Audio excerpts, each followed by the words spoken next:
welcome to day 2 of Loud and Local Fest up here at Club Hektic with KISW. And speaking of KISW, we've got some fucking cool guys who have done and do stuff with KISW. Gentlemen. Hello. How are you? How's it going? Good.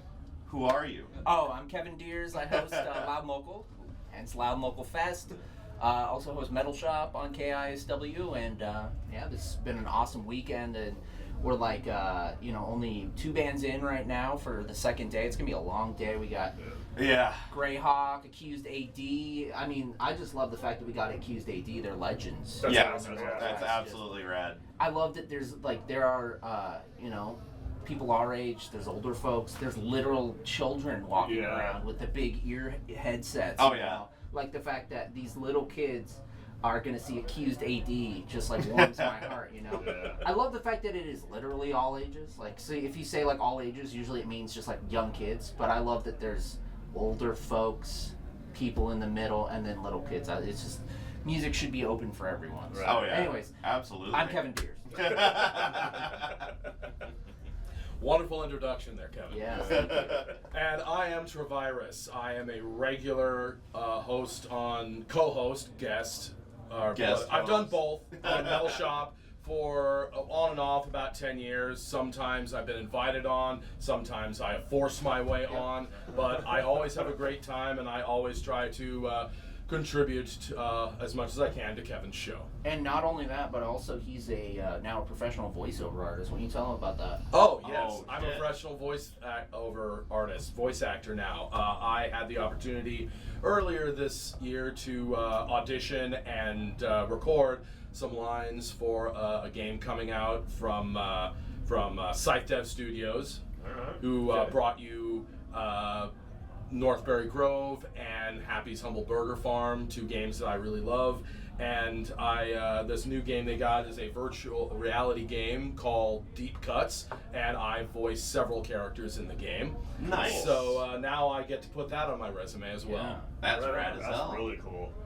Yeah, I'm very happy about that. You also do a little git fiddling, if I'm correct. Right? Yes. I have 2 bands. I have the dinosaur-themed death metal band Carnotaurus, and I recently joined the badass Tacoma black metal band Progenitor, and that's been a lot of fun. My first gig with the band is going to be near the end of the month on the 26th at Washington Death Fest down in Kelso. Oh yeah, over at Erebus, yeah. Yes, I think we're playing like second to last, third to last, something like that. Yeah, It'll be a late night. Yeah, it'll be a late night, a long journey. Yeah. My first show in corpse paint, and I am quite stoked about that. Hell yeah, nice. So what got you guys into radio? Oh, what got me into radio? What got me into radio? So I remember some of my earliest memories of just being a nerd with my sister. We would listen to KISW and 107.7 The End, and we would tape songs off the radio. Cube 93 too, and also there was a little kids station called Kidstar, and they used to play. It was like it was 12:50 a.m. It was a kids radio station, so they would play pop stuff, but then they would play like Weird Al. It was the only station where Weird Al was in heavy rotation. Right. So it was a small cluster of stations called Kidstar, and then it got bought out by Disney. It was Radio Disney, but that was so that was my first foray into like being a fan of radio. I just was obsessed with it, and me and my sister would go into her room and we would pretend we were DJs. So we would like take these tapes and we would do our breaks over them, like, "Hey, what's up? How's it going? This is so and so." And actually, I'm gonna backpedal. My first real thing that made me fall in love with radio is my uncle, and this was what made us want to try and pretend we were on the radio. Is my uncle, Uncle David. When he was 16 years old, so my grandpa was the dean of arts for this private college in Pennsylvania near Amish country called Susquehanna University, and they had a college station that's still there, WQSU. It's all totally student run. Oh, cool. And in the summer, there's a lot of students don't volunteer because it's summer quarter, kids go home. And so there were some openings, and my 16-year-old uncle he took the training, and he was the youngest person to ever have a show. And he was like 15 or 16, and his balls hadn't even dropped. So he was like, but he called himself Dr. Death. And because he was obsessed with like Guns N' Roses, you know, Black Sabbath, like, you know, pretty entry-level metal, but like, you know, a little kid, he gets to do a metal show. He was playing like Motorhead. He's like, hey, what's up? I'm Dr. Death. This is Motorhead. And, you know, he stuck with it. And so my youngest memories were of my uncle doing a small college radio show as a kid himself, but playing metal.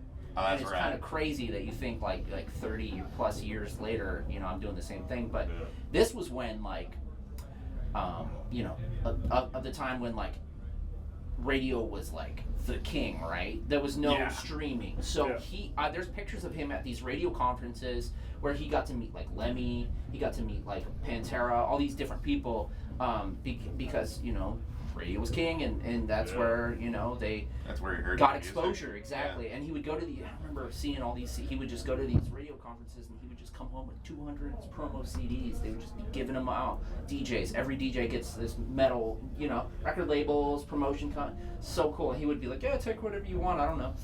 And so then years later, you know, listening to radio in Seattle, and then it was a radio station called KGRG that got me in. Oh yeah, at Green River. Good old Pigurg. Yep, I was just in there was like, really, this was like pre how you could like really stream. I'm sure you could stream, but it would be a really, you know, kind of crappy signal, because it was like probably like a 56K modem or something. But I was in the perfect range in Kent where you could get this small, you know, community college radio station. Oh yeah.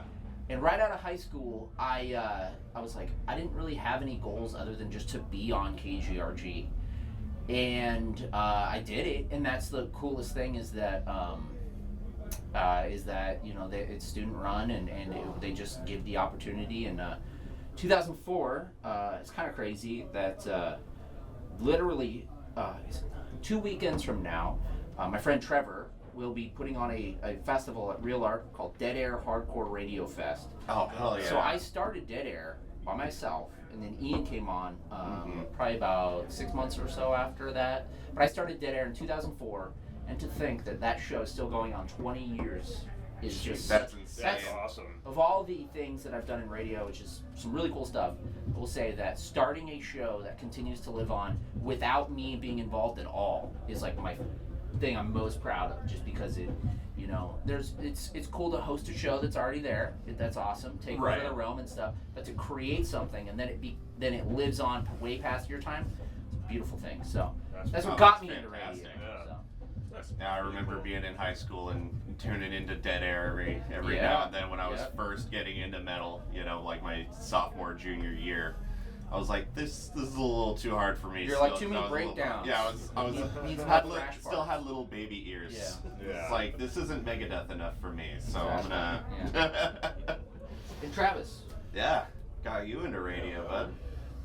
Well, I always thought radio was really cool. I do remember the days when radio was king. I'm a little bit older than, well, I'm considerably older than Kevin, so I remember when, radio was how a band got noticed, whether it was like college radio or mainstream radio.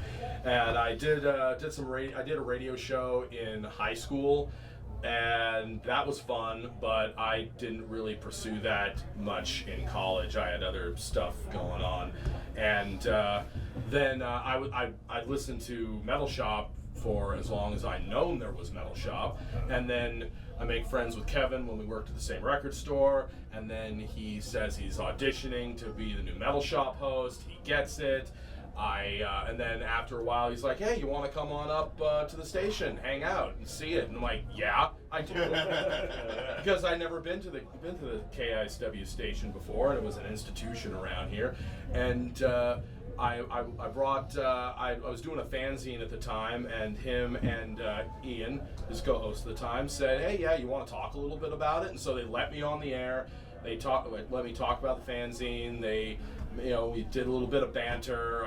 I brought a Fear Factory song for them to play, which was brand new at the time.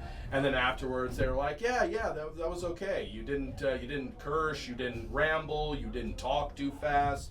yeah, if you want to come on again sometime, and I did, and then I talked just a little more and just a little more, and one thing led to another, and then like next thing you know, I'm a side character. You know, they had the core of Kevin and Ian and Ryan. Once Ryan the Beard became like a permanent fixture. Jim Rat Matt.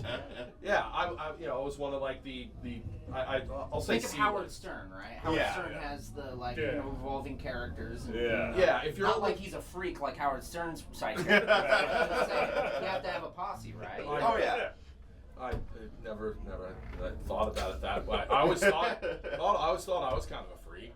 I always thought I was one of the freaker people on the show. But that's a good point. But I mean, relatively speaking. Yeah, sure, there was Max, but behind the scenes, but that was just drugs. Yeah, that was just drugs.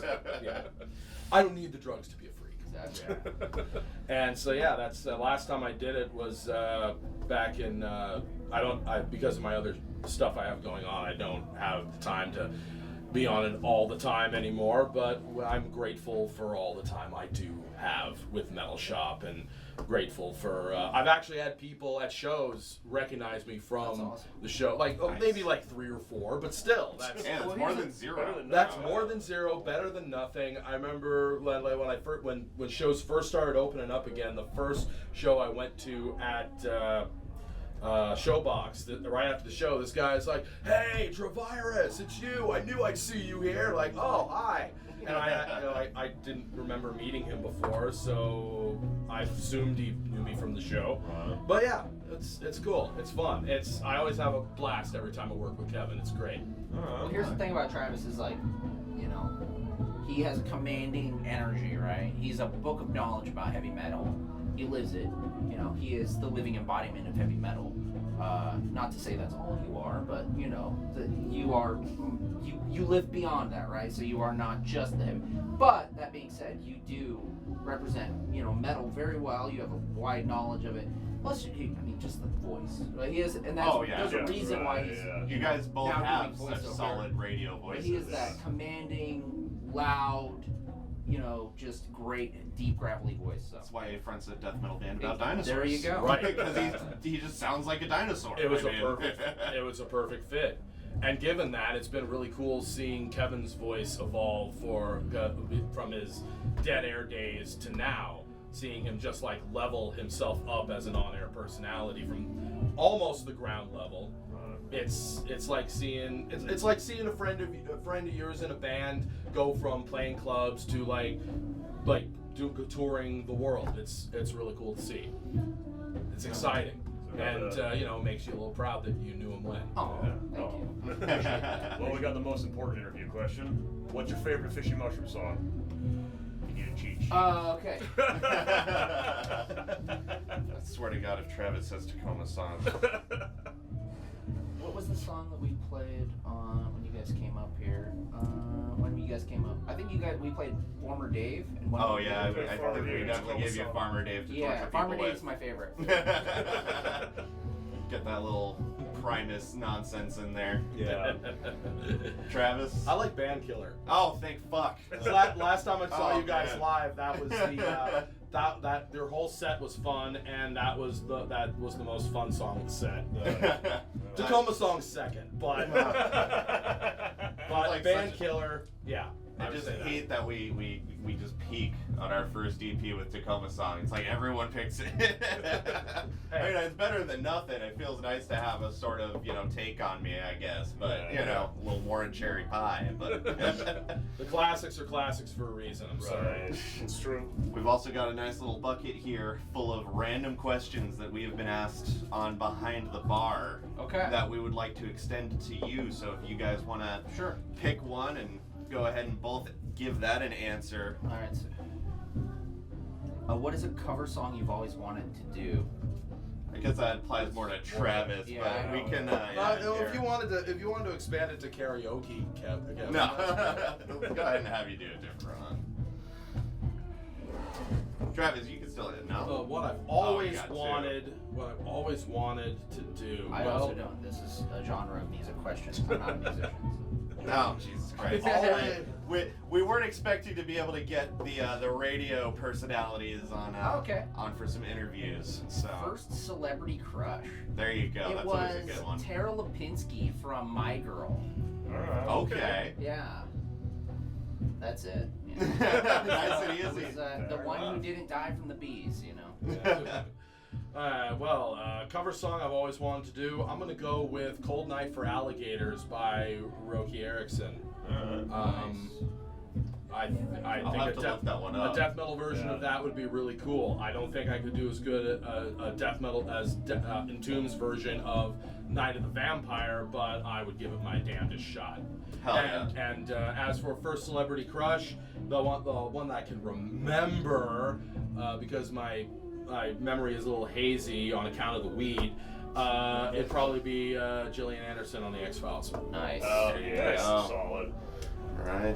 I think Lion and the Sloth is ready to go after this. Well, yeah, we got one more question that will get you guys out of here. Okay. Get back to the festivities. What is your favorite kind of pie? Yes, meat pies count. Oh, this is a great question.